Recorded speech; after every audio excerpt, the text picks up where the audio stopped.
안녕하십니까. 2024년 2월 5일 월요일입니다. 코페스 동반자 채널에서 오늘은 필리핀 잠수함 도입 대통령 결재 끝나 조만간 발표할 것, 이런 주제와 스리랑카가 중국의 해군 함정들을 퇴거를 명령하고 인도 잠수함 주둔을 허용했다는 소식, 그리고 러시아 국회 국방위원장이 러시아 제2의 도시를 방어할 수 있는 방공미사일이 없다, 이런 발표를 했다는 소식을 전해드리도록 하겠습니다. 오늘 첫 번째 말씀드리는 소식은 그동안 필리핀이 잠수함 도입 사업을 진행했던 것을 결론을 내린 것 같습니다. 보도를 볼 것 같으면 현재 필리핀 대통령이 필리핀에 잠수함을 도입하는 사업 예산을 승인했다는 겁니다. 그리고 해군 참모총장과 국방부에서 조만간 한 척 이상의 잠수함이 도입된다, 이렇게 지금 발표했습니다. 현재 가장 부각을 나타내고 있는 잠수함은 프랑스 잠수함과 한국의 잠수함인데, 1차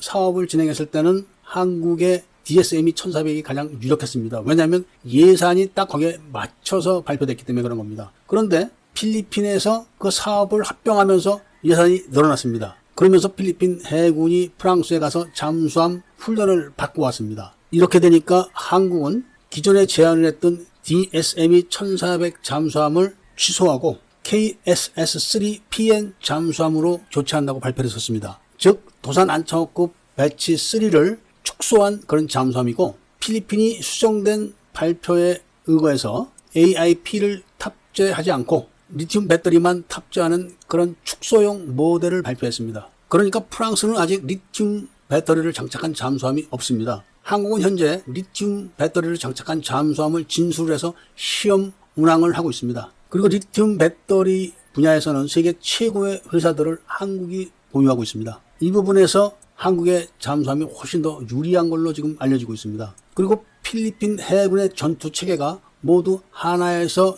설치해준 하나의 전투 시스템이라는 것도 강점으로 지금 부각하고 있다고 합니다. 그런데 이런 발표가 급속하게 진행되는 이유, 그게 바로 중국 해군의 강압적인 태도에 의해서 그런 겁니다. 대형 순시선으로 작은 필리핀 해경 순시선에다가 물대포를 쏴대고 해상 민병대를 동원해가지고 미리 바다의 중요한 부분을 점거를 하고 필리핀 어민들의 어로를 방해하는 이런 행위를 무차별로 자행을 했기 때문에 필리핀은 당장 국가 수호 방침을 육지에서 방어하는 것을 변경해서 바다와 공중에서 방어하는 개념으로 바꾸면서 예산을 승인한 겁니다. 필리핀 해군 잠수함 요원들도 이미 한국에서 잠수함 교육기간 수료를 끝냈습니다. 그리고 209급 성능 개량한 잠수함 한 척을 제공하는 걸로 되어 있기 때문에 가장 빨리 필리핀 해군의 잠수함을 인도할 수 있는 나라가 바로 한국이라는 거, 이 점도 강력하게 지금 부상을 하고 있습니다. 그리고 한국도 필리핀에게 프랑스와 마찬가지로 전액 대출을 해줄 수 있다고 승인을 했다는 점도 부각하고 있다는 말씀을 전해드리고,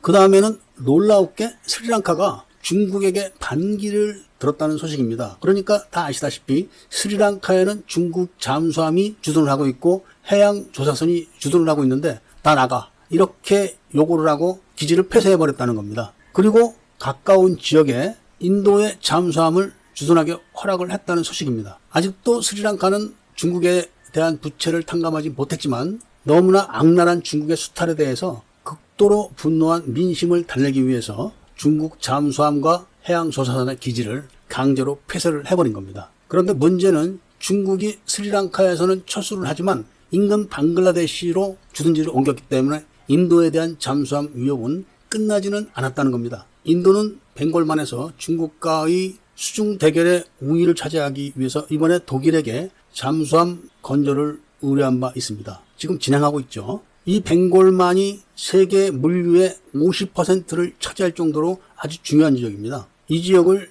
중국이 영향력을 확대하기 위해서 지속적으로 수중 세력을 확장하고 있다는 말씀을 전해드리는 겁니다. 그 다음에는 놀라웠게도 러시아 국회의 국방위원장이 러시아의 제2의 도시 상트페테르부르크 지역의 영공을 방어할 수 있는 방공미사일이 거의 없다는 발표를 해서 충격을 주고 있습니다. 이 도시는 바로 러시아 대통령의 고향이기도 한 지역인데, 이 지역에 우크라이나 군 무인기와 미사일이 공격을 가해서 큰 피해를 줬습니다. 현재 제대로 밝혀지진 않았지만 러시아도 오랜 전쟁으로 인해서 재정적인 압박이 굉장히 심하다고 합니다. 그래서 미사일 공장에서 미사일을 제대로 생산해서 납품을 못하고 있는데 이런 현상에 대해서 러시아 군 당국은 자발적인 생산과 납품을 촉구하고 있을 정도로 재정이 아주 안 좋다는 소식을 전해드리면서 오늘 이야기를 마치고자 합니다. 애국 시민분들과 밀매분들께서는 구독을 꼭 해주시고 좋아요와 알림 설정을 부탁드리면서 이야기를 들어주신 데 대해서 감사드립니다.